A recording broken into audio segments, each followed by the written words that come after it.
اعوذ باللہ من الشیطان الرجیم بسم اللہ الرحمن الرحیم الحمد للہ رب العالمین بارئ الخلائق اجمعین الحمد لأہلہ والصلاة علی اہلہا الصلاة والسلام علی سید الانبیاء والمرسلین العبد المؤید الرسولنا المسدد المصطفى الأمجد الحبيب الأحمد النبي الأمي المكي المدني السراج المنير الكوكب الدري صاحب الوقار والسكينة المدفون بأرض مدينة سيدنا ونبينا وشفيع ذنوبنا وطبيب قلوبنا وحبيب نفوسنا ومولانا أبي القاسم محمد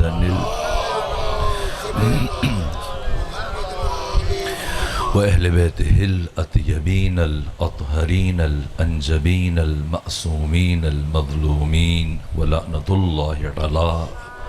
أعدائهم ومنكري فضائلهم وغاصبي حقوقهم من يوم عداوتهم إلى الآن ومن الآن إلى قيام يوم الدين وبعد يوم الدين أما بعد فقد قال حسين بن علي عليه آلاف التحية والثناء إنا أهل بيت النبوة ومعدن الرسالة ومحل الرحمة ومختلف الملائكة ويزيد رجل فاسق شارب الخمر قاتل النفس المحترمة معلن بالفسق مثلي لا يبايع لمثله ننتظر وتنتظرون نصبح وتصبحون أينا أحق بالخلافة والولاية والبيعة صلوات بجی خاندان فاطمہ نعرہ تکبیر اللہ اکبر، نعرہ رسالت، نعرہ حیدری، حسینیت، یزیدیت، مشروطیہ جناب زہرا سلام اللہ علیہ بلند ترین زین آباد۔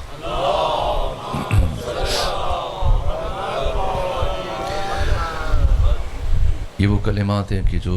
سرور و سالار شہیدان امام حریت، امام عزت، امام انقلاب، امام غیرت، راکب دوش رسول، سید شباب اہل الجنہ حسین بن علی علیہ آلاف طیت وسنا نے ولید بن عتبہ بن ابو سفیان کے دربار میں بیان فرمائے،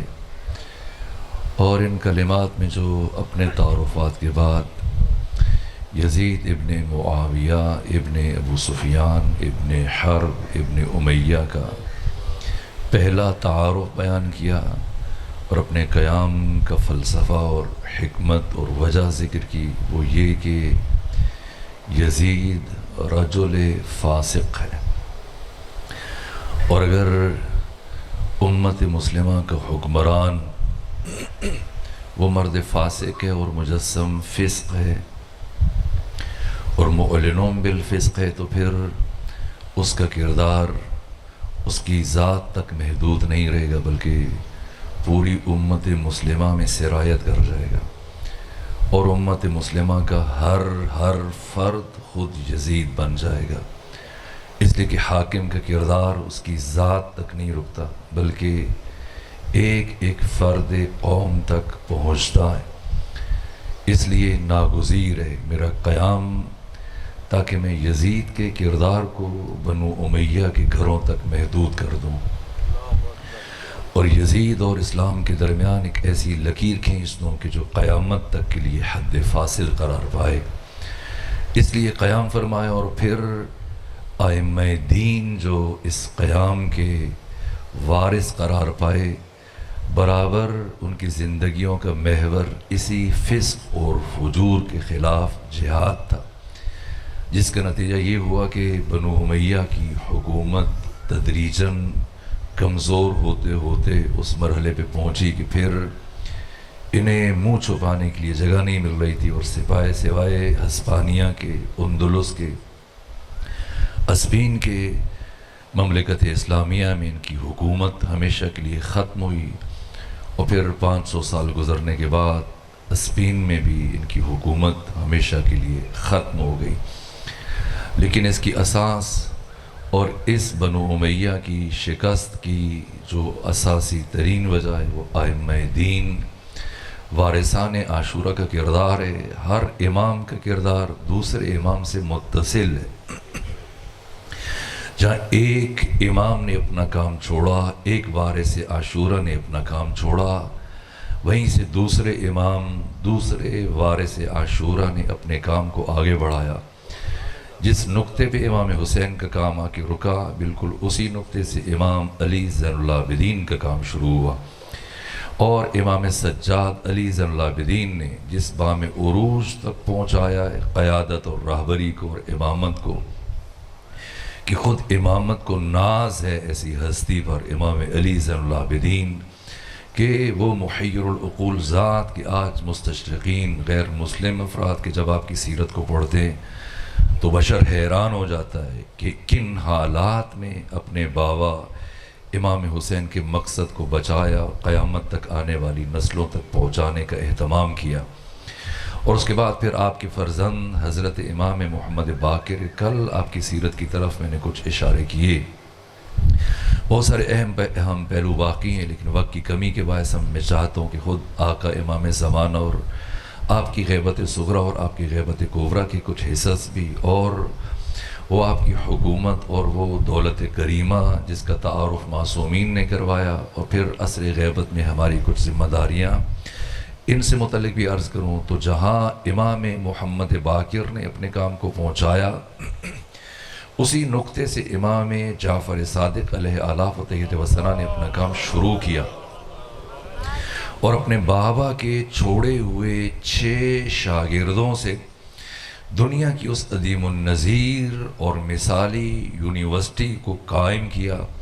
کہ پھر چشم فلک نے دوبارہ ایسا منظر نہیں دیکھا۔ آپ جائیں آج کی متمدن، مہذب، مثقف معاشروں میں،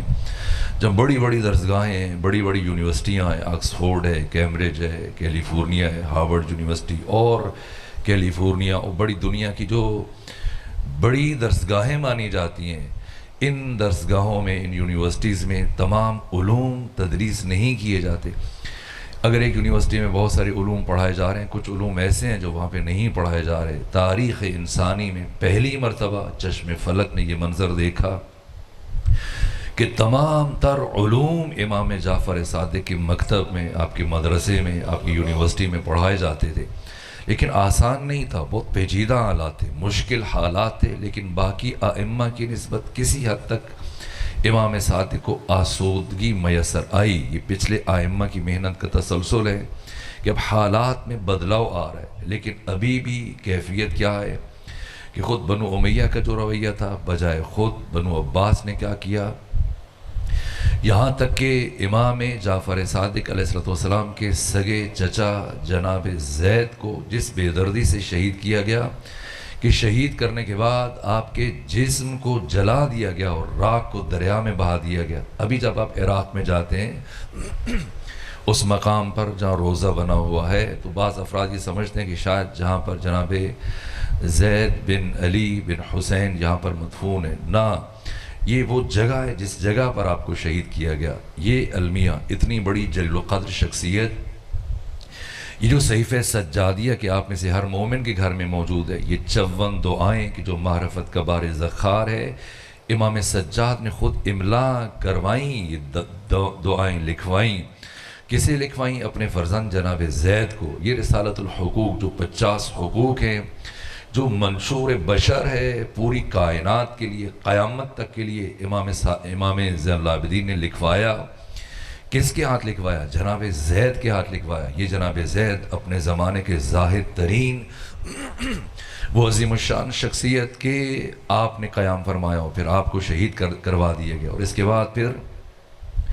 محمد نفس زکیہ اور آپ کے بھائی جناب ابراہیم کی، یہ دونوں فرزند ہیں عبداللہ محض کے۔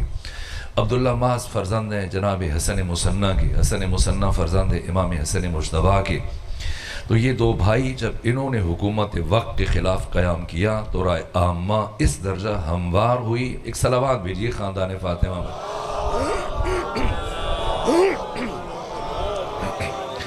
ان دو شخصیتوں سے متعلق اتنی رائے عامہ ہموار ہوئی کہ سواد اعظم اور جمہور کے دو بڑے ائمہ امام مالک ابن انس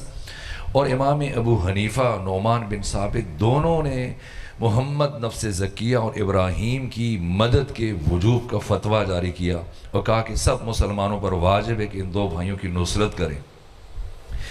ان حالات میں جب ان دو بھائیوں نے قیام کیا، وہ شخصیت کے جو سب سے قریب ہیں، امام جعفر صادق رشتہ دار ہیں،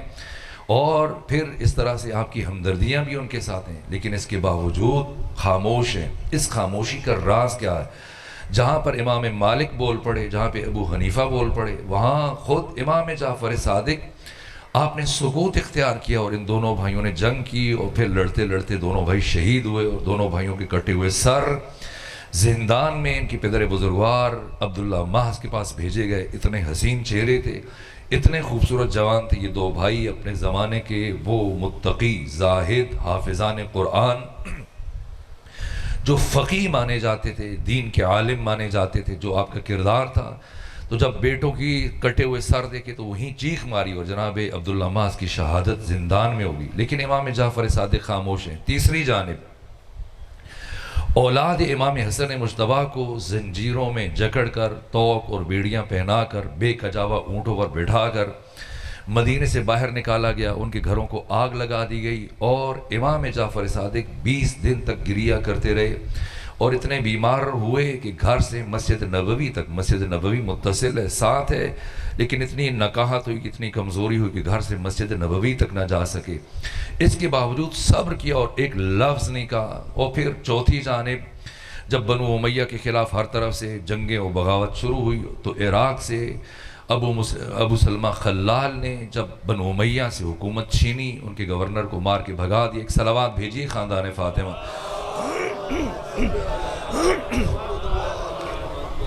ایسی صلوات بھیجیے کہ ایک مومن جو سو رہے ہیں، میں چاہتا ہوں کہ وہ بھی محروم نہ رہ جائیں، اور ان تک بھی کچھ بات پہنچ جائے، ان کی بھی آنکھ کھل جائے۔ بلند ترین صلوات۔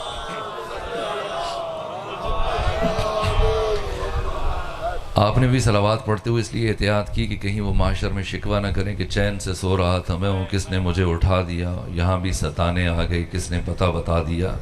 تو یہ پتہ علی جعفری بھائی نے بتایا ہے، اور انہوں نے یہی وقت رکھا ہے، اور یہ مشکل وقت ہوتا ہے، لیکن بہرحال اب ایک ایسی صلوات بھیجیے کہ جیسے صلوات بھیجنے کا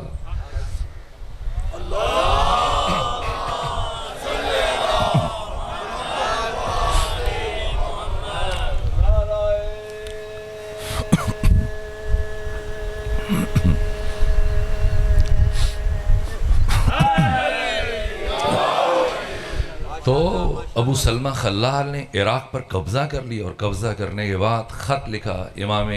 جعفر صادق علیہ السلام کی طرف کہ میں نے عراق کی حکومت سنبھال لی ہے، اور ابھی میرے کنٹرول میں آئیے، اور آپ یہ امانت ہے، آ کر آپ عراق کی حکومت سنبھال لیجئے۔ لیکن جب یہ قاصد پہنچا تو امام مسجد نبوی میں قرآن مجید کی تلاوت میں مصروف تھے، رات کا وقت تھا، اور چراغ جل رہا تھا، اور چراغ کی روشنی میں امام قرآن کی تلاوت کر رہے تھے۔ ایسے میں جب خط پڑھ کے ایک طرف رکھ دیا، دوبارہ قرآن پڑھنے میں لگ گئے۔ قاصد نے عرض کیا، فرزند رسول، مجھے ابو سلمہ خلال نے یہ کہہ کے بھیجا ہے کہ اس خط کا جواب لے کے آنا، تو اس خط کا جواب لیے بغیر نہ آنا۔ کہا اچھا تمہیں خط کا جواب چاہیے؟ کہاں چاہیے؟ تو امام جس چراغ کی روشنی میں قرآن مجید کی تلاوت کر رہے تھے، خط اٹھایا اور اس چراغ کی لو کے سپرد کر دیا، اور جب سارا خط جل گیا تو فرمایا کہ جاؤ ابو سلمہ خلال سے کہنا جعفر صادق کہہ رہے تھے میرے پاس تمہارے خط کا صرف یہی ایک جواب ہے۔ اسی طرح سے ایران سے ابو مسلم خراسانی نے بنو امیہ کو مار بھگایا اور ایران کو اپنے کنٹرول میں لے لیا، اور ایسا ہی خط امام جعفر صادق کے لیے بھیجا، لیکن امام نے اسے بھی ملتا جلتا جواب دیا۔ کیوں؟ اب مسئلہ حکومت کرنا نہیں ہے، حکومت برائے حکومت کی اسلام میں ارزش نہیں ہے، حکومت اصلاح معاشرہ کے لیے، حکومت اسلامی نظام کے قیام کے لیے ہوتی ہے۔ لیکن اب جب کہ انحطاط فکری کی وہ سطح ہے کہ لوگ حتیٰ بنو ہاشم کے افراد نماز کے بنیادی ترین مسائل تک فراموش کر چکے ہیں. یوں اس طرح سے حق و باطل کو آمیختہ کیا گیا بنو امیہ کی ظلمتوں اور اس جہالتوں کے دور میں کہ لوگ دین کی ابتدائی ترین مسائل سے بے خبر ہیں اور نہیں جانتے. کوئی نبوت کا انکار کر رہا ہے, کوئی رسالت کا انکار کر رہا ہے, کوئی امامت کا انکار کر رہا ہے, کوئی توحید کا انکار کر رہا ہے, یہاں تک کہ خود کوئی خدائی کا ادعا کر رہا ہے. امام جعفر صادق علیہ آلاف و تیت وسلم, جیسے میں نے کل آپ کی خدمت میں امام محمد باقر سے متعلق عرض کیا کہ ایسا نہیں کہ امام کہیں پر رک کر بیٹھتے تھے اور پھر لوگ آئیں اور وہ مجھ سے مسئلہ پوچھیں. نہ, امام اس چشمے سیال کی مانند خود چلتے ہوئے جاتے اور پیاسوں کو سیراب کرتے تھے, اور جہاں بھی کوئی دین کے خلاف غلط فہمی پھیلاتا یا کوئی کسی گمراہی میں مبتلا ہوتا, امام خود جا کر اس کی ہدایت کا فریضہ سر انجام دیتے. اور کسی نے امام کو, البتہ امام کی زندگی کا جو سب سے پہلا مناظرہ ہے وہ 3 برس کی عمر میں آپ نے شام میں جا کر وہ مناظرہ کیا. امام جعفر صادق علیہ آلاف و تیت وسلم کی ولادت 83 ہجری میں ہوئی, عبد الملک بن مروان کے زمانے میں. عبد الملک بن مروان کی حکومت 64 ہجری سے شروع ہوئی, 86 ہجری پہ جا کے ختم ہوئی. 22 سال اس نے حکومت کی. اس کی حکومت کے آخری 3 سالوں میں امام جعفر صادق علیہ السلام کی 83 ہجری کے اوائل میں جب ولادت ہوئی تو اس کی موت ہوئی 86 ہجری میں. تو اس نے اپنی زندگی کے آخری ایام میں اس کے پاس ایک قدری مناظر آیا اور اس نے آ کے کہا کہ میرے کچھ نظریات ہیں, میرے کچھ عقائد ہیں, میرے کچھ اصول ہیں, اور میں چاہتا ہوں کہ تم مسلمان دانشوروں کو بلاؤ, علماء کو بلاؤ, مفتیوں کو بلاؤ, محدثین کو بلاؤ, وہ آ کر مجھ سے بحث کریں, گفتگو کریں, مجھے شکست دیں, اور اگر وہ مجھے شکست نہ دے سکے تو تم پر لازم ہے کہ تم میرے نظریات کو پوری اسلامی دنیا میں نافذ کرو اور سب کو سکھاؤ, پڑھاؤ اور ان کو قبول کرو. تو اس نے ایک ایک کر کے علماء کو بلایا, دانشوروں کو بلایا, مفتیوں کو بلایا, محدثین کو بلایا. جو بھی آتا ہے چند لمحوں میں اس قدری مناظر کے ہاتھوں سے شکست قبول کرتا, یہاں تک کہ جب پوری اسلامی دنیا میں کوئی ایسا مفتی, کوئی ایسا محدث, کوئی ایسا دانشور نہ بچا کہ جس نے اس سے مناظرہ نہ کیا اور ہر ایک نے اپنی شکست کا اعتراف کیا, تو مجبور ہو کر عبد الملک بن مروان نے امام علی زین العابدین کی طرف رجوع کیا اور خط تحریر کیا کہ فرزند رسول, آپ امام ہیں اور آپ کی ذمہ داری ہے دین کا تحفظ, اسلام کی تعلیمات خطرے میں آئیں اور آ کر اس قدری مناظر کو اس کے سوالوں کا جواب دیں. یہاں تک کہ جب یہ خط دیکھیے آپ, یہ 86 ہجری کو اگر آپ دیکھ لیں تو 95 ہجری میں امام کی شہادت ہوئی, اور ابھی امام بقید حیات ہیں. صرف 1 دن کے لیے, 2 دن کے لیے ایک مصلحت پروردگار تھی. یہ جو امام کو بیماری لاحق ہوئی صرف امام کی زندگی اور حیات کو اور امامت کے تسلسل کو بچانے کے لیے, جو شب عاشور, یہ بیماری اس لیے کہ شمر ابن ذوالجوشن قتل کرنے کے ارادے سے جب آیا تھا اور جب دیکھا اور قتل کرنے لگا امام کو, جب آپ چمڑے کے اس بستر پر تھے, تو ایک مرتبہ خود عمر ابن سعد نے روک دیا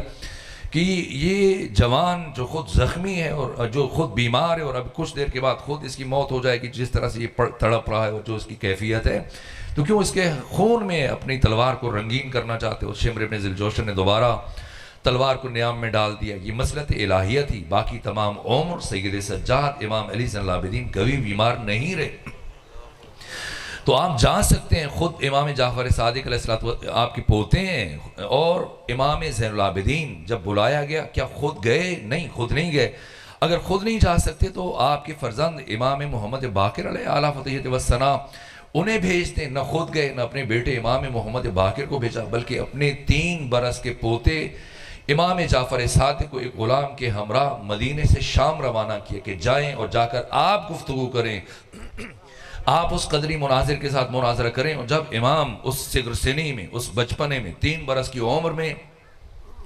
عبد الملک بن مروان کے دربار میں پہنچے تو ایک مرتبہ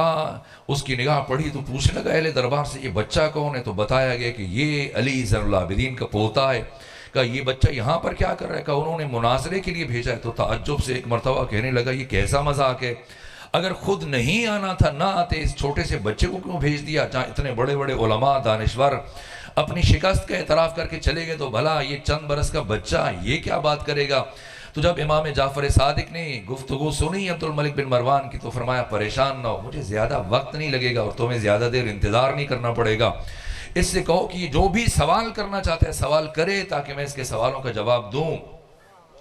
اس لیے عرض کرتا ہوں کہ 14 کے 14 مدرسہ الہیہ کے فارغ التحصیل ہے، ان 14 کا معلم، ان 14 کا مرشد، ان 14 کا استاد صرف اور صرف خدا ہے۔ اس عالم ناسوت میں آنے کے بعد ان 14 میں سے کسی ایک نے دوسرے سے بھی حاصل نہیں کیا۔ یہ سارے کے سارے اگر ایک دوسرے کے لیے مجرى فیض بنے، واسطہ فیض بنے، وسیلہ فیض بنے، تو عالم لاہوت میں جہاں اللہ نے ان انوار کو ایک دوسرے کے لیے مجرى فیض قرار دیا، واسطہ فیض اور وسیلہ فیض قرار دیا، جب اس دنیا میں آئے تو اللہ نے تمام تر فضائل، تمام تر کمالات کی حد انتہا کو ان 14 کی لافانی حیات کا نقطہ آغاز بنا کر اس کائنات میں بھیجا۔ تو جیسے ہی امام جعفر صادق آگے بڑھے اور اس قدری مناظر نے عبد الملک بن مروان اور امام جعفر صادق کی باہمی گفتگو سنی تو ایک مرتبہ ہنسنے لگا اور تنزیہ لہجے میں کہا، عبد الملک اب بڑے ختم ہو گئے تو بچوں کو لے کے آئے۔ جب امام نے اس کا یہ غرور آمیز لہجہ اور نخوت کا انداز دیکھا تو کہا کہ تمہیں اترانے کی ضرورت نہیں اور تکبر علمی میں مبتلا ہونے کی ضرورت نہیں، جو پوچھنا چاہتے ہو پوچھو، جو سوال کرنا چاہتے ہو کرو۔ تو اس نے کہا کہ اگر جواب دے سکتے ہیں تو میرا سب سے پہلا نظریہ جس کا ابھی تک کوئی مسلمان دانشور، کوئی مفتی و محدث جواب نہیں دے سکا، وہ یہ ہے کہ میرے عقیدے کے مطابق انسان اپنے تمام امور میں مستقل ہے اور اللہ کو بندے کے کسی بھی کام میں دخل و تصرف کا حق حاصل نہیں ہے، مداخلت کا حق حاصل نہیں ہے۔ جیسے کہا تو امام نے فرمایا، اچھا اگر تمہارا یہ عقیدہ ہے، اگر تمہارا یہ نظریہ، تو بتاؤ کہ قرآن مجید جانتے ہو؟ کہا جانتا ہوں، میں حافظ کل قرآن ہوں۔ امام نے فرمایا پھر سورہ فاتحہ سنو۔ اس نے سورہ فاتحہ پڑھنا شروع کی، بسم اللہ الرحمن الرحیم، الحمدللہ رب العالمین الرحمن الرحیم مالک یوم الدین ایاک نعبد و ایاک نستعین۔ آگے پڑھنے لگا، آگے بڑھنے لگا۔ امام نے فرمایا رکو، ٹھہرو۔ کہا کیوں؟ سورہ تو مکمل کرنے دیجئے۔ امام نے فرمایا نا، ضرورت نہیں ہے۔ کہا کیوں ضرورت نہیں ہے؟ کہا بس مجھے اتنا بتا دو کہ جب تم ایاک نعبد و ایاک نستعین کہہ کر، جب کہ تمہارا عقیدہ ہے کہ بندے کو، اللہ کو بندے کے کسی بھی عمل میں دخل کا، تصرف کا، مداخلت کا حق حاصل نہیں، تو پھر ایاک نستعین کہہ کے خود خدا کو مداخلت کے لیے کیوں بلاتے ہو؟ جیسے ہی سنا ہل کر رہ گیا اور جلدی سے اپنے مقام سے اٹھا، آگے بڑھ کر امام کے ہاتھ کا بوسہ لیا کہ یقین ہو گیا کہ جو پہلے آ رہے تھے وہ اور تھے، جو اب آیا وہ اور ہے۔ اور پھر کہا اللہ اعلم حیث یجعل رسالتہ، اللہ بہتر جانتا ہے کہ اپنی رسالت کو کون سے خاندان میں قرار دے۔ صلوات بھیجیے خاندان فاطمہ پر۔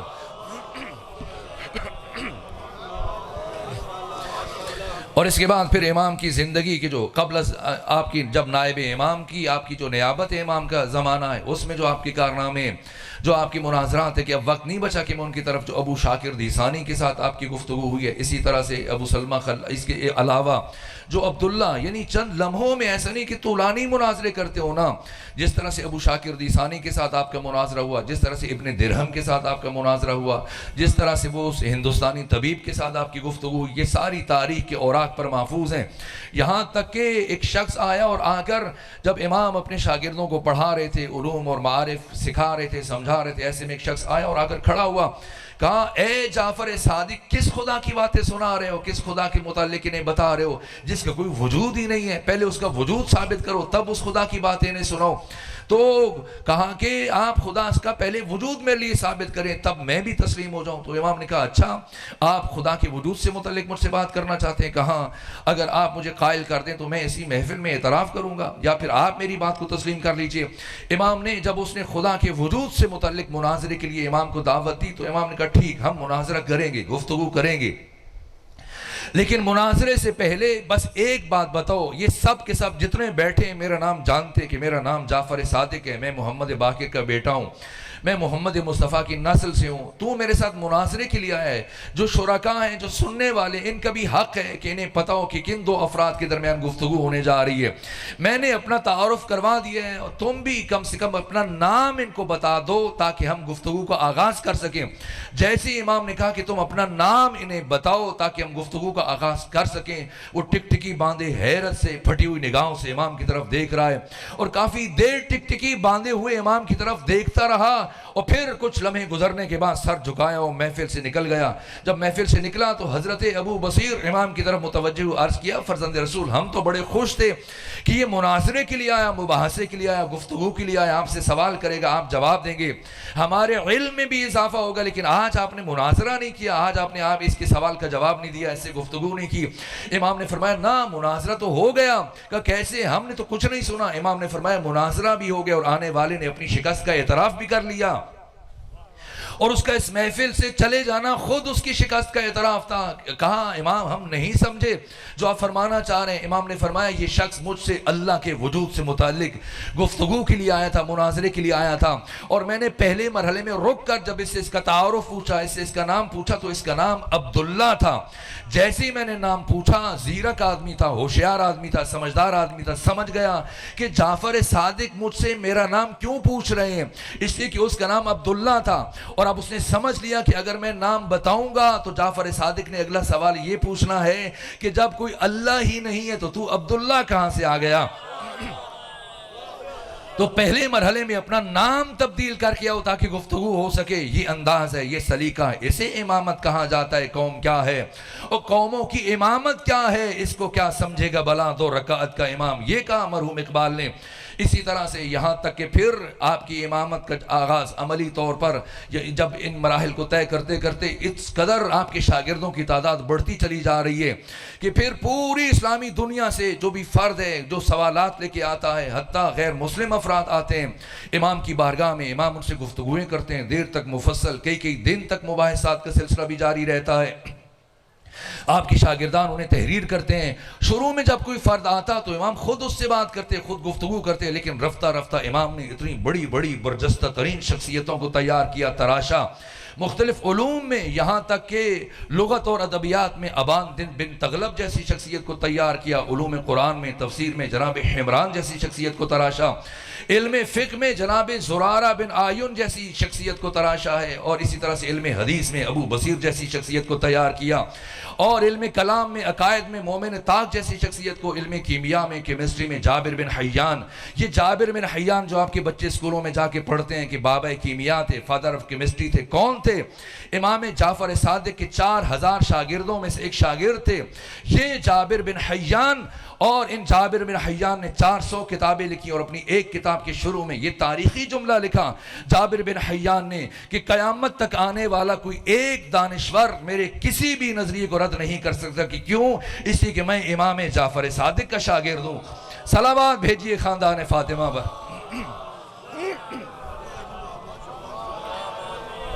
ایک اور صلوات بھیجئے کہ مومن اچھی طرح سے بیدار ہو جائے۔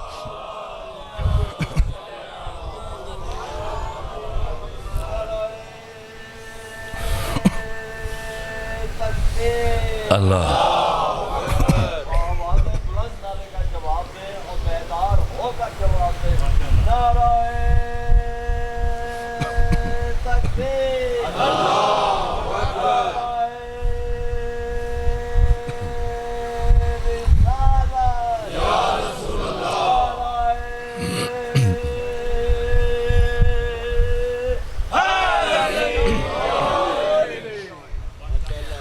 میں تھوڑا سا حساس ہوں، بہت معذرت چاہتا ہوں، اور خیال خاطر احباب چاہیے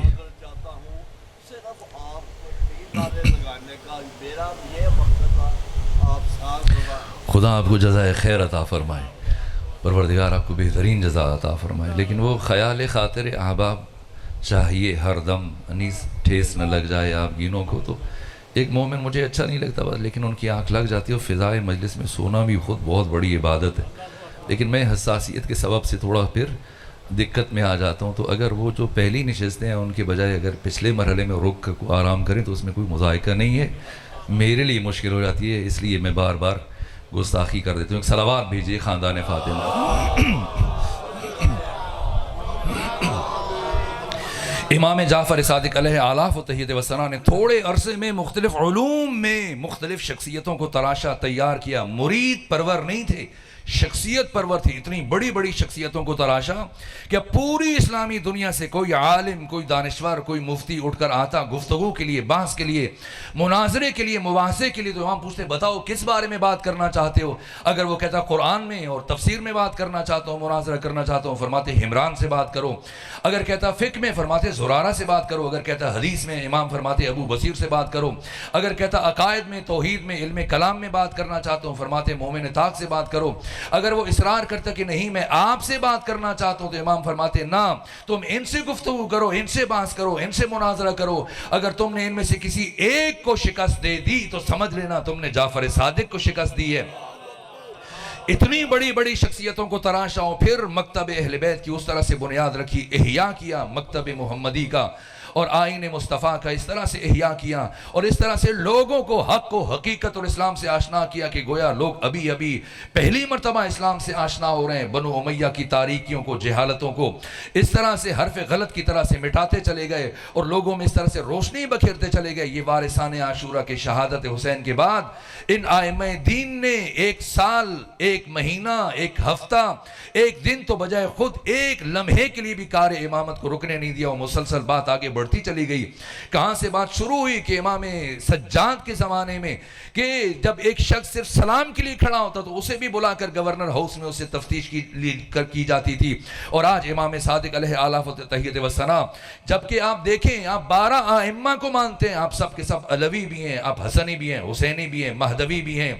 اس کے باوجود آپ کو علوی نہیں کہا جاتا ہے، آپ کو حسنی نہیں کہا جاتا، آپ کو مہدوی نہیں کہا جاتا۔ پوری دنیا میں دوست دشمن آپ کو جعفری کے نام سے یاد کرتے ہیں، یہ تشخص ہے، اور عالم اسلام میں آپ فخر کر سکتے ہیں۔ آپ کا نام امام جعفر صادق نے اتنا بلند کیا، آپ چلے جائیں، میں معمولی ملاؤں کی بات نہیں کرتا، اگر عالمی سطح پہ آپ جائیں تو بڑے بڑے علماء، بڑے بڑے دانشور، یہاں تک کہ مستشرقین، غیر مسلم محققین، وہ حیران ہیں، اور کتابیں لکھی جا رہی ہیں امام جعفر صادق علیہ آلاف و تحیت و ثنا کی عظمت پر، یہاں تک کہ جامعۃ الازہر کے جو سب سے بڑی برادران اہل تسنن کا علمی مکتب اور علمی درسگاہ ہے، جیسے ہمارے ہاں قم میں، نجف ہے، ان کے ہاں جامعۃ الازہر، اس کے وائس چانسلر جو چند سال پہلے تھے شیخ سلیم شلتوت، انہوں نے بھی فتویٰ دیا کہ جس طرح سے دنیا میں بسنے والے مسلمان، 7 بر اعظموں میں زندگی گزارنے والے مسلمان، وہ شافعی مذہب کو اختیار کر سکتے ہیں، حنفی مذہب کو اختیار کر سکتے ہیں، حنبلی مذہب کو، اور مالکی مذہب کو اختیار کر سکتے ہیں، چاہیں تو اسی طرح سے وہ جعفری مذہب کو بھی اختیار کر سکتے ہیں۔ اور اس کے بعد جو موجودہ وائس چانسلر ہیں جامعۃ الازہر کے، انہوں نے بھی ایسا فتویٰ دیا ہے۔ ہاں، جب انسان شکم کے تقاضوں سے نکل جاتا ہے اور اس کی دید میں وسعت آ جاتی ہے تو پھر وہ ان تفرقہ بازیوں سے اور فرقہ پرستیوں سے نکل جاتا ہے، پھر وہ فرقوں کی بات نہیں کرتا، صرف مسلک کی بات نہیں کرتا، وہ اسلام کی بات کرتا ہے۔ یہ امام جعفر صادق ہیں جنہوں نے آپ کے مکتب کو اس بام عروج تک پہنچایا ہے، اس اوج عروج، رفت، معراج اور بلندی تک پہنچایا، یہاں تک کہ رفتہ رفتہ آپ جبکہ آپ کی درسگاہ بڑھنے لگی اور پوری اسلامی دنیا سے سمٹ کر حق حقیقت کے اور علم اور دانش کی متلاشی جمع ہونا شروع ہوئے امام کی بارگاہ میں، اور رفتہ رفتہ اس مرکزیت کی خبریں جب منصور دوانکی تک پہنچنے لگیں کہ مدینے میں اتنی بڑی درسگاہ قائم کر لی ہے اور ہزاروں شاگرد مسلسل آپ سے کسب فیض کر رہے ہیں۔ راوی کہتا ہے جب میں مسجد کوفہ میں داخل ہوا تو میں نے دیکھا، میں نے گننا شروع کیا، 900 ٹولیاں تھیں، 5 6 7 افراد اکٹھے ہو کر باہم مباحثہ کر رہے تھے، کوئی فقہ پر، کوئی اصول پر، کوئی اسی طرح سے حدیث پر، کوئی قرآن کے مسائل بیان کر رہا ہے، کوئی علم کلام کے مسائل بیان کر رہا ہے۔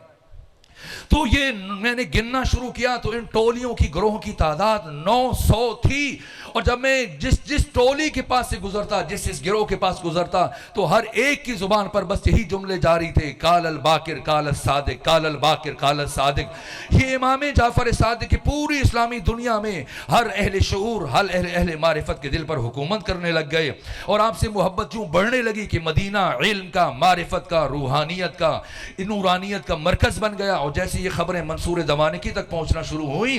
ایک مرتبہ پریشان ہوا اور اس کی نیندیں اڑنے لگیں، اور یہ اس فکر میں مبتلا ہوا کہ میں تو محض لکڑی کے تخت پر بیٹھ کر لوگوں کے جسموں پر حکومت کر رہا ہوں۔ اس وقت اگر پوری اسلامی دنیا میں کسی کی دلوں پر حکومت ہے تو صرف اور صرف جعفر صادق علیہ السلام ہے۔ اس لیے اس نے اپنے مشیروں سے مشورہ کیا، پوچھا بتاؤ کیا کروں، کس طرح سے میں امام جعفر صادق کی مرکزیت اور روحانیت کو اور مرجعیت کو توڑنے میں کامیاب ہو جاؤں۔ تو انہوں نے مشورہ دیا کہ ایسے کرو کہ تم افاضل کو بلاؤ، دانشور بلاؤ، علماء بلاؤ، گورنر بلاؤ، خواص بلاؤ، بنو عباس کے سرداروں کو بلاؤ اپنے دربار میں، اور ان سب کی موجودگی میں ایک ایسا دانشور اور ایک ایسا فقیہ اور عالم بلاؤ جو سب کی موجودگی میں تمہارے ہوتے ہوئے امام جعفر صادق سے سوال پوچھے، ایسے سوال پوچھے کہ امام جعفر صادق ان کا جواب نہ دے سکیں۔ تو جب وہ ان کا جواب نہ دے سکے تو تمہارے پاس یہ عذر آ جائے گا، بہانہ آ جائے گا کہ ایک ایسا شخص کہ جو جواب دینے کی صلاحیت نہیں رکھتا تو وہ امامت اور اس طرح سے لوگوں کو پڑھانے کا بھی حق اور استحقاق نہیں رکھتا، تو تم ان کے درس پر، مکتب پر پابندی عائد کر سکتے ہو، اور ان کی امامت کے اوپر بھی پابندی عائد کر سکتے ہو، اور ان کے سلسلہ درس کو بھی بند کر سکتے ہو۔ یہ خوش ہوا اور اب ڈھونڈنا شروع کیا، تلاش کرنا شروع کیا کہ کوئی ایسا فرد مل جائے کہ وہ ایسے سوال پوچھے کہ جعفر صادق لاجواب ہو جائیں۔ لیکن مسلسل تتبع تفحص، چھان پھٹک کے بعد، تلاش کے بعد پوری اسلامی دنیا میں جس تک پہنچتا ہے، جس سے ملتا ہے، جس کو بلاتا ہے، اس سے بات کرتا ہے کہ جعفر صادق سے بات کرنی ہے، تو جو بھی عالم ملتا ہے یا تو وہ براہ راست امام جعفر صادق کا شاگرد ہے یا آپ کے شاگردوں کا شاگرد ہے۔ اور جب مسلسل ڈھونڈنے کے بعد کوئی نہ ملا تو پھر اور تلاش جاری رہی، یہاں تک کہ ایک نقطے پہ جا کے رکا، اور وہ ایک شخص ہے جس کا نام ہے نعمان بن ثابت، جن کی کنیت ابو حنیفہ ہے، جنہیں دنیا امام اعظم کے نام سے یاد کرتی ہے۔ ان کے پاس ان کو جب بلایا تو کہا میں نے آپ کی بہت شہرت سنی ہے، بہت نام سنا ہے، آپ کے پاس بہت ذکاوت ہے، ذہانت ہے، علم ہے، حافظہ ہے، میں نے سنا ہے کہ آپ بہت لائق اور قابل شخصیت ہیں، تو میں چاہتا ہوں کہ آپ امام جعفر صادق سے میری بز میں کچھ ایسے سوال پوچھیں کہ وہ لاجواب ہو جائیں۔ تو ابو حنیفہ کہنے لگے کہ وہ میرے استاد ہیں، میں برابر ان سے پڑھتا چلا، میں نے ان سے سیکھا ہے، پڑھا ہے، کس طرح سے اپنے استاد کے مقابلے میں آ جاؤں؟ تو منصور دوانکی نے ڈرایا، دھمکایا، پھر لالچ دی کہ اگر آپ نے یہ مناظرہ، یہ مباحثہ نہ کیا تو میں آپ کو سزا دوں گا، اور اگر آپ نے یہ کیا تو میں آپ کو اتنا مالا مال کر دوں گا کہ آپ کی نسلوں کے لیے کفایت کرے گا، اور آپ کو میں سرکاری سطح پر آپ کی امامت کا اعلان کر دوں گا۔ اس تخویف اور تحریض کے نتیجے میں بالآخر جناب ابو حنیفہ کو مائل کیا، تیار کیا، اور وہ امام کے ساتھ مناظرے کے لیے آمادہ ہوئے۔ لیکن ابو حنیفہ نے کہا کہ مجھے کچھ وقت چاہیے تاکہ میں ایسے سوال تیار کر سکوں کہ جعفر صادق لاجواب ہو جائیں۔ یہاں تک کہا کہ جتنا وقت چاہیے لے، جب خود بتائیں گے تب میں جعفر صادق کو بلاؤں گا۔ اور پھر مسلسل 4 مہینے کوشش اور جستجو کے بعد، غور و فکر کے بعد 40 سوال تیار کیے امام ابو حنیفہ نے، اور پھر پیغام بھیجا منصور دوانکی کی طرف کہ اب بلائیے جعفر صادق کو، اور مجھے یقین ہے کہ اب وہ میرے ان سوالوں کا، اور اگر کچھ کا جواب دے لیا تو سب کا جواب نہیں دے پائیں گے۔ چنانچہ خوشی خوشی منصور دوانکی نے امام جعفر صادق کی طرف پیغام بھیجا کہ فرزند رسول، ہم آپ سے استفادہ کرنا چاہتے ہیں، آپ سے سیکھنا چاہتے ہیں، ہمارے دانشور آپ سے سوال کریں گے، آپ جواب دیں گے، ہمارے علم میں اضافہ ہوگا۔ امام جعفر صادق کو مدینہ سے بلایا گیا، بغداد بلایا گیا، اور جب آپ تشریف لائے تو کھچا کھچ اس کا دربار بھرا ہوا ہے، علماء کے لیے کرسیاں لگائی گئیں، مفتیوں کے لیے کرسیاں لگائی گئیں، بنو عباس کے سردار بیٹھے ہیں، گورنر بیٹھے ہیں، عمائدین سلطنت بیٹھے ہیں، اکابرین ریاست بیٹھے ہیں، اور خود منصور دوانقی وسط میں اس کی مسند بچھائی گئی، داہنے طرف امام جعفر صادق علیہ السلام کے لیے مسند بچھا دی گئی، اور بائیں طرف امام ابو حنیفہ کے لیے مسند بچھا دی گئی، جنہیں دنیا امام اعظم کہتی ہے۔ خود وزن کیجئے گا اس جملے کا کہ یہ ابو حنیفہ، نعمان بن ثابت، جنہیں دنیا خود امام اعظم کہتی ہے، یہ برابر 2 سال امام جعفر صادق کے شاگرد رہے، اور یہ کہا کرتے تھے کہ لولا سنتان لہلک النعمان، کہ اگر 2 سال جعفر صادق کی شاگردی میں نہ ملے ہوتے تو میں ہلاک ہو جاتا۔ اور کسی نے پوچھا عمر کیا ہے جناب کی، تو کہنے لگے 2 سال۔ کہا نا، میں آپ کی عمر پوچھ رہا ہوں، آپ تو سفید ریش ہیں، 2 سال کیسے ہو سکتی ہے؟ کہا 2 ہی سال ہے۔ کہا مذاق کر رہے ہیں؟ کہا مذاق نہیں کر رہا۔ کہا پھر کیسے 2 سال ہے؟ کہا کہ بس وہی 2 سال جو میں نے امام جعفر صادق کی صحبت میں گزارے۔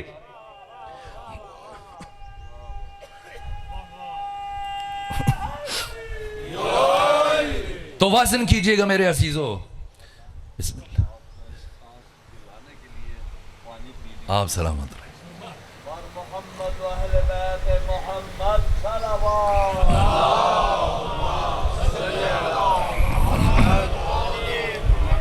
آگے سے لے کر پیچھے تک تمام مومنین سے میری درخواست ہے، آپ اپنے خالق کو ابھی پکاریں گے نعرے کے جواب میں، اپنے اپنی حاجات، اپنے اپنے مدعات بڑھانے کے لیے کوتاہی نہیں کرنی، وہ آواز بلند ساتھ ہوگا پیچھے والے مومنین بھی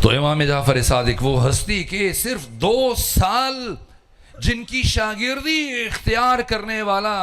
فرد پوری امت اور جمہور کے لیے امام اعظم کہلائے، اس امام کی اپنی امامت کا معیار کیا ہوگا؟ یہ امام جعفر صادق ہیں اور ہزاروں افراد بیٹھے ہیں، دربار کھچا کھچ بھرا ہوا ہے، اور وسط میں منصور دوانقی، داہنے جانب امام صادق، بائیں طرف امام ابو حنیفہ، اور پھر منصور دوانقی نے ان لفظوں سے گفتگو کا آغاز کیا کہ اے امام جعفر صادق، یہ ہمارے ملک کے بہت بڑے دانشور ہیں اور ان کے کچھ سوالات ہیں، اور ہم نے چاہا کہ اس بز میں یہ سوالات پوچھے جائیں تاکہ ہم سب آپ کے علم سے استفادہ کر لیں۔ تو اب یہ امام کا شاگرد رہ چکا ہے، برابر 2 سال پڑھتا رہا، امام سے سیکھتا رہا، لیکن ظرف کی بلندی کی انتہا ہے، نہیں فرمایا کہ کسے میرے مقابلے میں لے کے آئے ہو، یہ تو میرا شاگرد ہے، بس اتنا فرمایا ہاں ہم انہیں جانتے ہیں، ان سے کہیے جو پوچھنا چاہتے ہیں پوچھیں۔ اور پھر جناب ابو حنیفہ نے سوالات کا سلسلہ شروع کیا۔ میں چاہتا تھا آج مفصلاً کچھ تفصیلی سوالات آپ کے سامنے پیش کرتا، لیکن وقت ختم ہو رہا ہے، تو چند ایک سوال آپ کے سامنے عرض کروں۔ پہلا سوال پوچھا، کہا اے امام صادق بتائیے مردار میں اور ذبیحہ میں کیا فرق ہے، کیوں ایک کا گوشت حلال ہے دوسرے کا گوشت حرام ہے؟ امام نے فرمایا خون کا فرق ہے، ایک کا خون اس کے جسم سے نکل جاتا ہے اس لیے وہ حلال ہو جاتا ہے، دوسرے کا خون اس کے جسم کے اندر رہ جاتا ہے اس لیے وہ حرام ہے۔ تو کہا اللہ نے خون کو کیوں حرام قرار دیا؟ اگر اللہ خون کو حلال قرار دے دیتا تو کم سے کم یہ گوشت ضائع نہ جاتا، اور ایسے مفلوق الحال تو ہی دست تو ہی دامن مفلس اور غریب افراد جو عام دنوں میں اپنے بچوں کو گوشت نہیں کھلا سکتے، کم سے کم اسی مردار کا گوشت کھلا کے اپنے بچوں کا پیٹ بھر دیتے، تو اللہ نے خون کو کیوں حرام قرار دیا؟ امام نے فرمایا اس لیے کہ اللہ اپنے بندوں سے بہت محبت کرتا ہے۔ کہا کہ محبت کا، اللہ کا بندوں کے محبت کا اور اس خون کی حرمت کا کیا تعلق ہے؟ امام نے فرمایا اس لیے کہ خون اپنے اندر ضرر رکھتا ہے، نقصان رکھتا ہے، اور اللہ کبھی بھی کسی نقصان دینے والی چیز کو اپنے بندوں پر حلال قرار نہیں دے سکتا۔ کہا کیسا نقصان ہے خون میں؟ امام نے فرمایا کہ 3 نقصان ہیں۔ کہا کون سے؟ امام نے فرمایا پہلا نقصان یہ ہے کہ اگر کوئی خون کھانا یا پینا شروع کر دے تو خون کے استعمال سے پہلا ضرر وہ قسی القلب ہو جائے گا، سنگ دل ہو جائے گا، پتھر دل ہو جائے گا، انسان سے حیوان بن جائے گا، درندگی آ جائے گی اس میں۔ دوسرا اس کے جسم سے ایسا تعفن اٹھے گا، بدبو اٹھے گی کہ باقی لوگوں کے لیے اسے تحمل کرنا، برداشت کرنا مشکل ہو جائے گا۔ اور تیسرا یہ کہ اسے کوڑ اور جزام کی بیماری لاحق ہو جائے گی۔ یہ 3 ضرر ہیں اگر کوئی خون استعمال کرے گا، اس لیے اللہ نے مردار کو حرام قرار دیا۔ تو کہا پھر ہمیں کیسے پتا چلے کہ جو گوشت ہم بازار سے خرید کر لائے ہیں یہ گوشت مردار کا یا ذبیحہ کا؟ ممکن ہے کہ قصاب نے خیانت کی ہو، باقیوں کا تو مجھے نہیں پتا، ہم تو خبروں میں پڑھتے ہیں کہ لاہور میں کیسے کیسے گوشت کھلائے گئے اہل لاہور کو، تو کیسے پتا چلے کہ جو گوشت ہم خرید کے لائے مردار کا یا ذبیحہ کا؟ تو امام نے فرمایا اگر تمہیں شک ہو کہ قصاب نے خیانت کی ہے تو گوشت کو گھر میں لانے کے بعد اس گوشت کو آگ پہ رکھو، اگر پھیلنا شروع ہو جائے تو مردار ہے، اگر سمٹنا شروع ہو جائے تو ذبیحہ ہے۔ کہ اگر ذبیحہ شرط ہے اور ذبیحہ کی اتنی اہمیت ہے تو پھر مچھلی کو تو ذبح نہیں کیا جاتا ہے۔ امام نے فرمایا مچھلی اگر پانی کے اندر مرے تو مردار ہے، پانی سے باہر آ کر مرے تو ذبیحہ ہے۔ کا کیا فرق پڑتا ہے پانی کے اندر مرے یا باہر مرے؟ بالآخر اسے ذبح تو نہیں کیا جاتا۔ امام نے فرمایا فرق پڑتا ہے، مچھلی جب پانی کے اندر مرتی ہے تو مرنے سے پہلے تڑپتی نہیں ہے، لیکن جب پانی سے باہر مرتی ہے تو مرنے سے پہلے تڑپتی ہے۔ تو اس تڑپنے کے نتیجے میں اس کے جسم کا سارا خون اس کے سر میں جا کے اکٹھے ہو جاتا ہے اور باقی کا سارا گوشت سالم اور محفوظ رہ جاتا ہے۔ تو کہا کیسے پتہ چلے کہ یہ جو قصاب ہے، جو مچھلی فروش ہے، یہ ہمیں وہ مچھلی بیچ رہا ہے جو پانی کے اندر مری یا وہ مچھلی بیچ رہا ہے جو پانی کے باہر مری ہے؟ امام نے فرمایا اگر تمہیں شک ہو تو اس مچھلی کو دوبارہ پانی کے اندر رکھ دو، اگر یہ پیٹ کے بال اس کا جسم پانی کے اوپر تیرے تو سمجھو کہ یہ مردار ہے، اور اگر دوسری کروٹ میں یہ پانی کے اوپر تیرے تو سمجھو کہ یہ ذبیحہ ہے۔ کہا اچھا، اور اس کے بعد پھر باقی سوالات پوچھتے پوچھتے کہا کہ ایسی جنت کا کیا فائدہ؟ بس میں مختصر کر رہا ہوں، ایسی جنت کا کا کیا فائدہ کہ انسان خود تو جنت میں چلا جائے لیکن اس کے بیوی بچے بہن بھائی ماں باپ اولاد دوست عزیز رشتہ دار وہ جہنم میں چلے جائیں. جب بھی اسے جنت میں اپنوں کی یاد آئے گی اور یاد ستائے گی تو یہ جنت اس کے لیے جہنم بن جائے گی, تکلیف میں مبتلا ہو جائے گا. جنت تو آسائش کی جگہ ہے, سکون کی جگہ ہے, تو جب بھی اسے اپنوں کی یاد آئے گی یہ اذیت میں مبتلا ہو جائے گا تو ایسی جنت کا کیا فائدہ. امام نے فرمایا ایسا نہیں ہوگا جیسے تو کہہ رہا. کیوں ایسا نہیں ہوگا؟ امام نے فرمایا کہ جنت میں پہنچنے کے بعد انسان کی عقل کامل ہو جائے گی, اور جب انسان کی عقل کامل ہو جائے تو اس کی دوستی اور دشمنی کا معیار صرف خدا بن جاتا ہے, اور جب کسی کی دوستی اور دشمنی کا معیار صرف خدا بن جائے تو پھر ایسا انسان کبھی بھی اللہ کی کسی نافرمان بردار اور دشمن کے لیے پریشان نہیں ہوتا. کا اولاد فاطمہ ہونا کون سا بڑا شرف ہے, سید ہونا کون سی بڑی بات ہے, اولاد فاطمہ ہونا کون سے اعزاز کی بات ہے. امام نے فرمایا کیا یہ شرف کم ہے کہ ہر ایک ہمارے نسب میں شامل ہونے کی کوشش کرتا ہے لیکن ہم کسی کے نسب میں شامل ہونے کی کوشش نہیں کرتے. کیا وجہ ہے کہ آپ کے شیعہ اعمال میں سست ہیں, سستی کرتے ہیں, نماز روزے میں غفلت کرتے ہیں, تاخیر کرتے ہیں, چھوڑ دیتے ہیں, لیکن جو آپ کی ولایت اور امامت کو نہیں مانتے یہ بڑی باقاعدگی سے نمازیں ادا کرتے ہیں, عبادات کو انجام دیتے ہیں, لیکن آپ کے شیعہ نماز روزے میں سستی کرتے ہیں. اس کی کیا وجہ ہے کہ جو آپ کی ولایت کو مانتے ہیں اعمال میں سست ہیں اور جو نہیں مانتے وہ اعمال میں چست ہیں. تو حضرت نے فرمایا کہ ابلیس نے ہمارے شیعوں کو عقیدے میں گمراہ کرنے کی کوشش کی تو ناکام ہوا, پھر اس نے سارا زور ان کے عمل پر صرف کیا تو نتیجتاً ان سے عمل میں سستی ہو جاتی ہے. لیکن ہمارے دشمنوں کو عقیدے میں گمراہ کرنے کے بعد ان کے حال پر چھوڑ دیا کہ عمل میں لگے رہو, یہ کون سا تمہیں کوئی فائدہ پہنچا دے گا.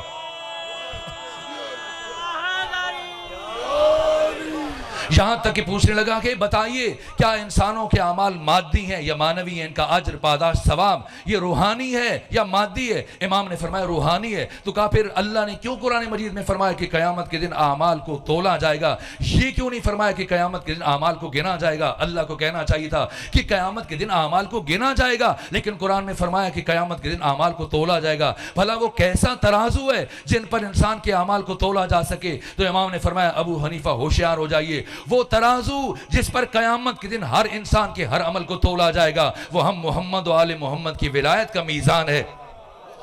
کہ اگر ولایت رکھتا ہے تو ہر عمل قبول کر لیا جائے گا, اگر ولایت نہیں رکھتا تو ہر عمل رد کر دیا جائے گا. باقی بھی سوالات پوچھے, امام نے سوالوں کے جواب دیے. جب مسلسل 40 سوال پوچھے اور امام نے ہر سوال کے جواب میں علماء کوفہ کا نظریہ بیان کیا, علماء بصرہ کا, علماء حجاز کا, پھر قرآن اور سنت سے جب ہر حوالوں کے ساتھ آئے تو انہوں نے مختصر جواب دیے اور تفصیلی امام نے جواب دیے. 40 سوالوں کے پہ ہم مسلسل اگرچہ دشمن کے بہکاوے میں تھا, لالچ میں یا خوف کی وجہ سے امام کے مقابلے میں آ گیا, لیکن شاگرد رہ چکا تھا, علم دوست تھا, معرفت پسند تھا. ایک مرتبہ جیسی برجستہ وہ فوری جواب جن سوالوں کو تیار کرتے کرتے مسلسل اسے 4 مہینے لگے. جب ایک نشست میں مسلسل ان 40 سوالوں کے جواب سنے, ایک مرتبہ اتنے مبہوت ہوئے, اتنے جذب ہوئے, امام کے رعب علمی میں اتنے متاثر ہوئے, ابو حنیفہ اٹھ کے کھڑے ہوئے اور کھڑے ہونے کے بعد یہ جملہ کا جسے علماء اہل تسنن نے اور اہل سنت کے صف اول کے محدثین نے اپنی اپنی کتابوں میں ذکر کیا کہ امام ابو حنیفہ اٹھ کر کھڑے ہوئے اور کھڑے ہونے کے بعد یہ تاریخی جملہ کا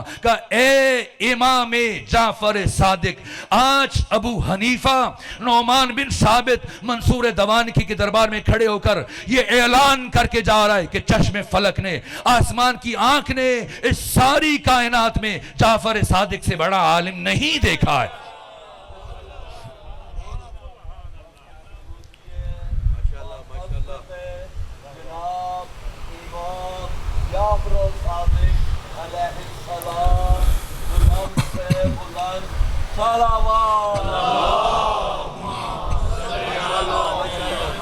پروردگار سلامت رکھے. شرمندہ ہوں کہ وقت ختم ہوا تو یہیں پر رک رہے ہو, کل یہیں سے اپنی بات آگے بڑھائیں گے. مجھے احساس ہے آپ کی مصروفیات کا, صبح کے وقت میں آپ اہل بیت علیہم السلام کو کربلا کے شہیدوں کا پرسہ دینے کے لیے آتے ہیں. پروردگار آپ کے اس ایک ایک لمحے کے عوض میں آپ کو اجر عظیم عطا فرمائے, اور میدان معاشر میں جب ابراہیم خلیل جیسے نبی گھٹنوں کے بل چل رہا ہوگا, نفسی نفسی کی آواز جاری ہوگی, ایسے مرحلے میں پروردگار ہم سب کو شفاعت حسین ابن علی نصیب فرمائے. آئے آج آقا حسین کو ان کے 2 بھانجوں کا پرسہ پیش کرتے ہیں. وہ بیوی جس نے اپنا سب کچھ حسین پر قربان کر دیا, کیا شرف ہے اور کیا مقام ہے ثانی زہرا کا کہ ہر امام, وقت نہیں بچا کہ میں عرض کرتا کہ امام صادق نے ثانی زہرا سے متعلق کیا جملے کہے. خود امام موسیٰ کاظم علیہ السلام. بس میں ایک جملہ آقا امام زمانہ کی نسبت سے عرض کروں. آیت اللہ مرشی نجفی فرماتے ہیں کہ میں نے آقا امام زمانہ کو خواب میں دیکھا اور انہوں نے مجھ سے کہا مرشی جاؤ فلاں گلی میں ایک شاعر رہتا، اسے جا کے میرا سلام پہنچاؤ اور اسے کہنا رات جو اشعار تم نے لکھے ہیں زمانے کا امام تمہارا شکریہ ادا کر. آیت اللہ مرشی جب اسی جگہ پہنچے جو خواب میں امام نے تعلیم فرمائی، دق الباب کیا، شاعر نے دروازہ کھولا اور امام کا پیغام پہنچا کہ اے شاعر، امام زمانہ فرما رہے تھے کہ رات جو آپ نے اشعار لکھے میں تمہارا شکریہ ادا کرتا. پھر رخصت ہونے لگے تو آقا مرشی کہتے ہیں کہ مجھے خیال آیا کہ وہ کیسے اشعار ہوں گے کہ جن کی وجہ سے وقت کا امام اس شاعر کا شکریہ ادا کر رہا ہے. تو میں نے شاعر سے کہا اگر مناسب سمجھے تو وہ کلام مجھے بھی دکھا دیں جو آپ نے رات لکھا. جب وہ شاعر کلام اٹھا کے لایا تو اس کا پہلا شعر یہ تھا کہ سر نئی در نئی نوا می ماند اگر زینب نبود، کربلا در کربلا می ماند اگر زینب نبود، کربلا کربلا ہی میں رہ جاتی اگر زینب بنت علی نہ ہوتی. کیا کیا کیا اس بی بی نے، اور باقی شہادتیں بھی ہوئیں. لیکن جناب اون و محمد شب عاشور جناب ثانی ہزارہ دونوں بچوں سے نوازش کر رہی ہیں اور اپنے ہاتھوں سے دونوں بیٹوں کے ہاتھ سروں میں بالوں میں کنگھی کر رہی ہیں اور ساتھ وصیتیں کر رہی ہیں. نے کہا اے میرے بیٹو، اے میرے شیرو، تم علی ابن ابی طالب کے پوتے ہو، تم علی ابن ابی طالب کے نواسے ہو، تم جناب جعفر طیار کے پوتے ہو. اے میرے بہادرو، اے میرے شیرو، کل جب میدان جنگ میں جانا تو کوشش کرنا کہ اپنے ماموں آقا حسین کے سب سے بڑے دشمن عمر ابن سعد کو تم اپنے ہاتھ سے قتل کرنا، اور اگر جنگ کرتے کرتے تم فرات تک پہنچ جاؤ تو خبردار میرے بیٹو پانی نہ پینا، اس لیے کہ حسین ابن علی میرے بھائی کے بچے تم سے زیادہ پیاسے ہیں. یہاں تک کہ رات تمام ہوئی اور عاشور کی صبح آئی اور ثانی زہرا ایک مرتبہ جب دونوں بچے آپ کے سامنے آئے تو فرمایا بیٹو میں آپ کو رخصت کر چکی تھی، آپ لوگ ابھی تک نہیں گئے. نے کہا اماں ہم جانا چاہتے ہیں لیکن ہمارے ماموں آقا حسین ہمیں اجازت نہیں دے رہے. یہاں تک کہ ثانی زہرا خود چل کر گئیں. کہا بھیا حسین میرے بیٹوں کی قربانی قبول فرمائیں. حضرت نے تأمل کیا. بی بی نے کہا بھیا حسین میں آپ کو اپنے حق کا واسطہ دیتی ہوں، میرے بیٹوں کو میدان جنگ میں جانے کی اجازت دیجیے. حضرت نے فرمایا اے میری بہن زینب، شاید ان کے باپ عبداللہ بن جعفر کی اجازت نہ ہو. کہ بھیا حسین عبداللہ بن جعفر نے مجھ سے یہ کہا تھا کہ اگر جنگ کا مرحلہ آ جائے اور حسین کو دشمنوں کے ساتھ لڑنا پڑ جائے تو ان دو بیٹوں کو اون و محمد کو علی اکبر سے پہلے میدان جنگ میں روانہ کرنا. بس اب امام حسین نے آمادہ کیا، تیار کیا. ایک بھانجے کو آپ نے تیار کیا، جناب محمد کو، اور جناب اون کو حضرت ابو الفضل عباس نے آمادہ کیا، تیار کیا. شرمندہ ہوں وقت ختم ہو رہا ہے لیکن چند جملے سنیں، تفسیری شہادت پھر رات میں عرض کر دوں گا. یہاں تک کہ یہ دونوں شہزادے جب میدان جنگ کی طرف چلنے لگے تو محمد نے اپنے بھائی اون سے کہا کہ میں میمنہ کی طرف سے حملہ کروں گا اور تم میسرہ کی طرف سے حملہ کرنا، اور ہم دونوں میمنہ و میسرہ کو چیرتے ہوئے قلب لشکر کی طرف بڑھیں گے جہاں عمر ابن سعد کھڑا ہے. تو میری ماں نے، ہماری ماں نے یہ کہا ہے کہ تم نے ماموں کے سب سے بڑے دشمن عمر ابن سعد تک پہنچنا ہے، اسے قتل کرنا ہے. تو یوں ہم وہاں پر بالملک پہنچ کے ملاقات کریں گے. اب دونوں بھائی علی کے نواسے امام جناب جعفر طیار کے پوتے جنگ کرتے کرتے جب میمنہ اور میسرہ کو الٹتے وہ صفیں چیرتے وہ مسلسل دشمنوں کے بیچ میں سے گزر رہے ہیں اور ایسی جنگ کر رہے ہیں کہ کشتوں کے پشتے لگا رہے ہیں اور آگے بڑھتے چلے جا رہے ہیں. یہاں تک کہ جیسی قلب لشکر سے قریب ہو رہے تھے عمر ابن سعد کی نگاہ پڑی ان دو شہزادوں پر، گھبرایا اور چلایا. اپنے سپاہیوں کو آوازیں بلند کی، اپنے 12 جرنیلوں سے کہا جلدی کرو کہ ان دو جوانوں کو، ان دو لڑکوں کو روکو، اس لیے کہ یہ مجھے قتل کرنے کے ارادے سے آگے بڑھ رہے ہیں، وہ مسلسل میری طرف بڑھتے چلے جا رہے ہیں. یہاں تک کہ کہا کہ سب مل کر چاروں طرف سے انہیں گھیرو اور سب مل کے حملہ کرو ورنہ یہ مجھے قتل کر ڈالیں گے۔ ایک مرتبہ سارے دشمن چاروں طرف سے ان دو شہزادوں کو گھیرنا شروع کیا، اور اب جس کے پاس جو ہتھیار ہے برابر اس ہتھیار کو آزما رہا ہے۔ میں نے مقتل کی کتابوں میں دیکھا جناب محمد کے سر پر تلوار کی ضرب لگی جس سے آپ کا سر شگافتہ ہوا، اور جناب اون کے سر پر گرز مارا گیا جس سے آپ زین فرس کے اوپر خود کو سنبھال نہ سکے، اور دونوں شہزادے زمین پر آئے۔ جناب اون کی اسی لمحے شہادت ہو گئی جب وہ زمین پر آئے، لیکن جناب محمد میں رمق حیات باقی تھی اور آواز دی مامو جان ہمارا آخری سلام قبول کیجئے۔ ادھر حسین ابن علی اور ادھر ابو الفضل عباس، دونوں شخصیتوں نے اپنے گھوڑوں کو ایڑ لگائی۔ آئے جناب ابو الفضل عباس نے اون کا لاشا اٹھایا، اور امام حسین جب پہنچے جناب محمد تک رمق حیات باقی تھی، جناب محمد کا سر اٹھا کر زانو پر رکھا، اور جب زانو پر رکھا تو جناب محمد نے کہا کہ مامو جان جب ہمارے لاشیں لے کر جائیں ممکن ہے کہ اس وقت تک میری شہادت ہو چکی ہو، ہماری ماں کو بتا دیجئے گا ہم نے ان کی وصیت پر عمل کیا۔ ہم دونوں فرات کے کنارے پر پہنچ گئے تھے لیکن ہم دونوں نے پانی نہیں پیا، یہاں تک کہ اب دونوں بھائیوں کی لاشیں اٹھائے گئے، اور جناب عباس و امام حسین جب لاشیں اٹھا کے پہنچے ہیں، بس آخری جملہ میرے عزیزو، ثانی زہرا روز عاشور جب بھی لاشاں اٹھا کے لایا جاتا تھا سب سے پہلے اس شہید کے لاشے پر ثانی زہرا آتی تھی، پھر باقی بیبیاں پہنچتی تھیں۔ لیکن جب اون و محمد کے لاشیں آئے، ایک مرتبہ باقی بیبیاں پہنچی ہیں لیکن ثانی زہرا نہیں آئیں۔ ایک مرتبہ سید الشہداء نے فرمایا فضا میری بہن زینب کو اطلاع دیجئے اون و محمد کی لاشیں آ چکی ہیں، لیکن جب بی بی پہنچی ہیں دو لاشوں کے درمیان ایک مرتبہ ثانی زہرا زمین پر بیٹھی اور آنکھوں کو بند کیا، دائنا ہاتھ محمد کے سینے پہ رکھا، بائنا ہاتھ اون کے سینے پر رکھا، اور اس کے بعد گریہ کرتے ہوئے جملہ کہا اے میرے اون و محمد تم تو دنیا سے چلے گئے، اب زینب کے پاس کچھ نہیں بچا، میرا بھائی حسین اکیلا ہے، اب میں اپنے حسین پر کسے قربان کروں گی؟ الا لعنت اللہ علی القوم الظالمین وسیعلم الذین ظلموا ای منقلب ینقلبون۔ پروردگار ہماری عبادت کو اپنی بارگاہ میں قبول فرما، اس عبادت کے لیے اپنی بارگاہ سے اجر عظیم قرار دے۔